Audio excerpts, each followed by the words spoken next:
Olá, turma da leitura compartilhada, boa noite. Vamos dar continuidade à leitura do livro O Mestre do Amor, Jesus, o maior exemplo de sabedoria, perseverança e compaixão. Capítulo 7, a segunda hora. Debochado publicamente. Tema: desafiado aos pés da cruz. Para a cúpula judaica era incompreensível que o Deus que havia tirado o povo de Israel da escravidão do Egito, que lhes dera a terra de Canaã, que fora profetizado com eloquência por inúmeros profetas e louvado por diversos salmistas, estivesse diante deles representado por seu filho. O Filho do Altíssimo não poderia estar na pele de um carpinteiro.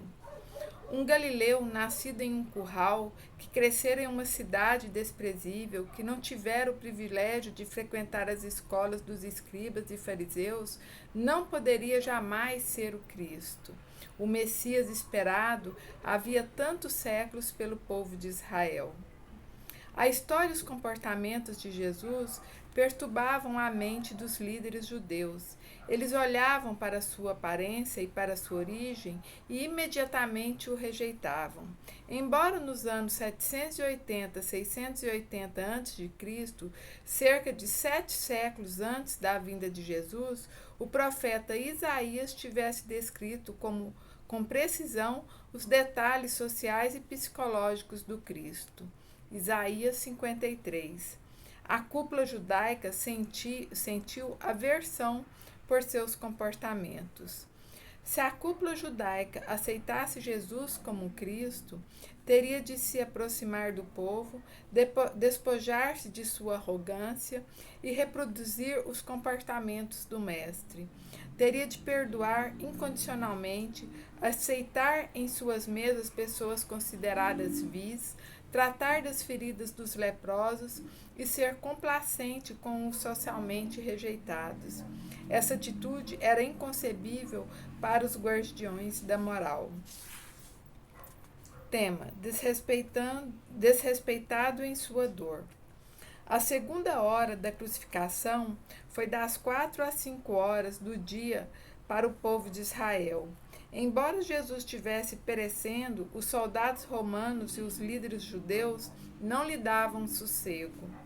A sua presença dócil e tranquila incomodava seus inimigos.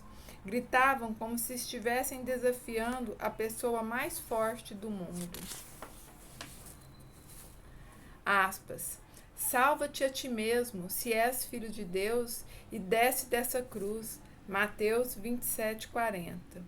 Os gritos saturados de raiva golpeavam sua emoção, mas Jesus se manteve em silêncio. Não tinha forças nem desejava reagir. Alguns mais exaltados comentavam entre si, aspas, se é rei de Israel, desce da cruz e creremos nele. Mateus 27:42. Os milagres de Jesus, suas palavras arrebatadoras e a recusa de falar sobre a própria identidade instigavam seus inimigos a provocá-lo. Jamais provoque um homem ferido, pois ele pode reagir como um animal. Quando estamos ansiosos e angustiados, qualquer barulho se torna uma provocação. Grande parte das violências e dos assassinatos ocorrem quando uma pessoa ansiosa se sente provocada. No trânsito, homens calmos podem agir com extrema violência quando estão tensos. Alguns chegam a usar armas. A única pessoa que podia ser provocada sem nenhum risco de reação violenta era Jesus. A relação íntima e misteriosa com o Pai era seu único conforto. Tema: todos temos alguns conflitos. Lembro-me de uma paciente que ouviu sua mãe comentar que a encontrara numa lata de lixo. A mãe estava brincando, mas a criança interpretou e registrou de maneira distorcida a afirmação. Nunca esqueça que o registro da memória não depende das intenções dos outros, mas da forma como experimentamos os gestos e comportamentos alheios. Apesar de sentir-se rejeitada, a criança não comentou nada com a mãe. Passou a ter a sensação de que seus pais faziam um favor em criá-la. A palavra ingênua da mãe foi registrada de maneira privilegiada nos arquivos de sua memória. Todas as vezes que recebia um pito ou uma punição, sentia-se ainda mais rejeitada. Desse modo, criou uma imagem distorcida da mãe e do mundo.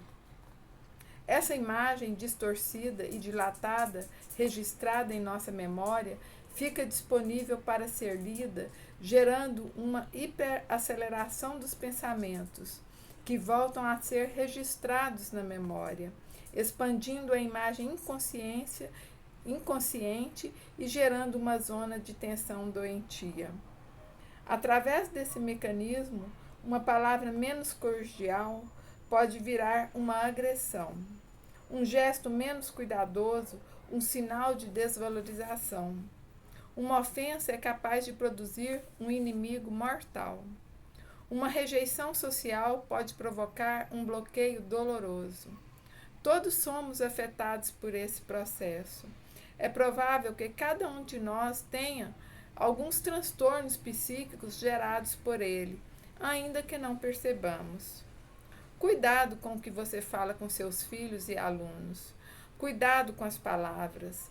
Saiba que determinados gestos e palavras têm o poder de penetrar nos territórios do inconsciente e contribuir para tornar a alma humana seca e árida.